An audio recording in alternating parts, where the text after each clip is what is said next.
Nintendo and VR have never really gotten the timing right, but there's so much potential there. All those beloved franchises being brought to that level of immersiveness would be absolutely incredible. But given their rough history with it, will Nintendo try VR again? Yeah, I think they will. Whenever the topic's brought up, people point to the failure of the Virtual Boy to say they won't ever do it again. But the technology just was not there in 1995. That was almost 3 decades ago, and the market has evolved so much since. Back then, Sega was their biggest competitor. Where are they now? Sony was just launching their PlayStation, which would go on to become a more consistent juggernaut in the gaming scene than Nintendo. And speaking of Sony, they released their PSVR 2 earlier this year, and everyone I've talked to who has one seems to really like it. But there's so many options for VR headsets, and it seems like every few days there's something new to talk about. Just this past month, Meta announced their new Quest 3, and slated it to release in fall 2023. And less than a week later, Apple announces their first ever VR AR headset. Pretty much every tech giant is jumping on board, and while Nintendo's notorious for going against the tide in the past, jeez, I can't help but think this time will be different. For starters, the timing is literally perfect. The Switch has been out for over 6 years now, and Nintendo's previous best-selling consoles never lasted more than 7 years without something new coming out. So we're due for something, and soon. Now, it's a huge possibility that they take the concept of the Switch and just make a more powerful console, but what about that would entice non-diehards to get the new system? The Switch continues to sell so well because its X factor is so appealing. People want to play these big home console games, but they don't want to be tied down to one place. And the Switch is the first console to bring the best of both worlds. Doing that again but with prettier visuals will sell, but not nearly as well as the original. And with Nintendo, you and I both know there always has to be some kind of gimmick. After the GameCube flopped, they've tried something new with every console. For better, and it just says Wii U. So wouldn't it make sense for them to take their ingenious Switch premise to the next level, and rather than releasing another hybrid, they try a tribrid? You can still play games on the TV and take them on the go, but now you can slide the system into its headset and play in VR. In select titles. Some games would obviously be built for VR only, and likewise, many wouldn't support it, but the system being able to do all 3 things would be the best of all worlds.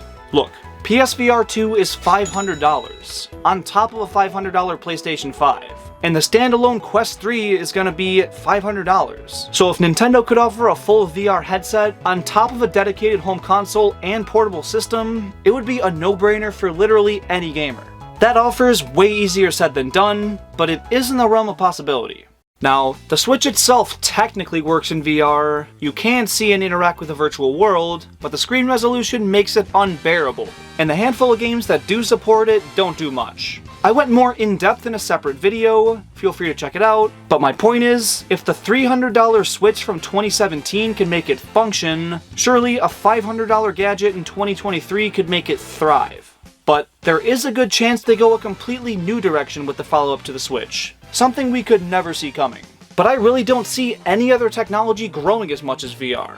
And if Apple's jumping on the trend, you know Nintendo's not afraid to. Hell, we've seen this one before. In 2010, tablets were the next big thing. And after Apple released their all-new iPad, Nintendo followed up not that long after with the Wii U gamepad.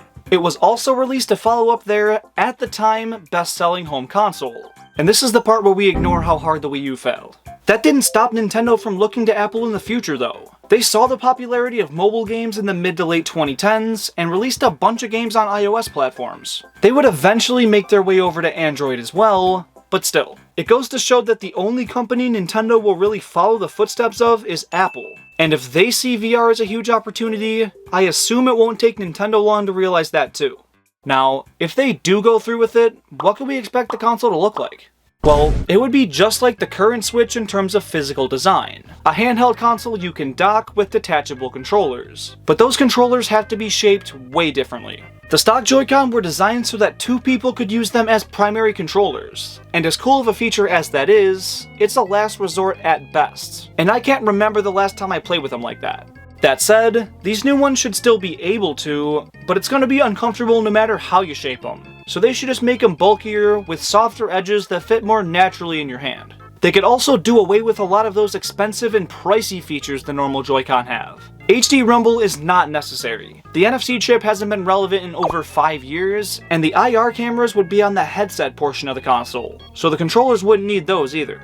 Maybe the wrist strap attachment could have a ring-like IR light for the cameras to pick up easier, but that's not totally necessary. As for the headset itself, you just plug the console into it and strap it into place. The screen would need to be well over 1080p though, since it's being split in half in VR mode. But the Pico 4, which is $500, has a screen resolution of 4320 by 2160, and the Quest 3 is going to be 4128 by 2208 when it releases later this year. So at a $500 price point, it's possible. That's more pixels than a 4K display, so it would look crisp, especially in handheld mode. It'd be ridiculously good. I don't know how practical that is, considering that budget needs to account for a dock as well, but maybe they don't even do that, and instead include a cable that outputs the image to your TV, and a stand to rest the system on. That would be a lot cheaper, and from there, they could sell additional accessories for USB and Ethernet ports, which we all know Nintendo loves to do. The hardest part is really keeping that price under $500, because all the systems it's competing with have that exact same price. And if they can offer VR, a traditional game console, and a handheld, it would have a huge edge on the entire market. And when you throw in all their world-renowned franchises and their next heavy-hitting titles, you've got a guaranteed success on your hands. Will they do it though? It seems like everything's pointing to yes, but it's Nintendo, so they could go anywhere from here. If they don't go that direction though, do you think they'd be open to releasing exclusive games for Apple's Vision Pro? I personally don't think so, but it is something to think about. And if you have thoughts on any of this, please let me know down in the comments. If you want to learn more about the Switch's VR, check out the video there. And if you want to see me rank every Nintendo cartridge based on taste, check out the video there. Thanks for watching.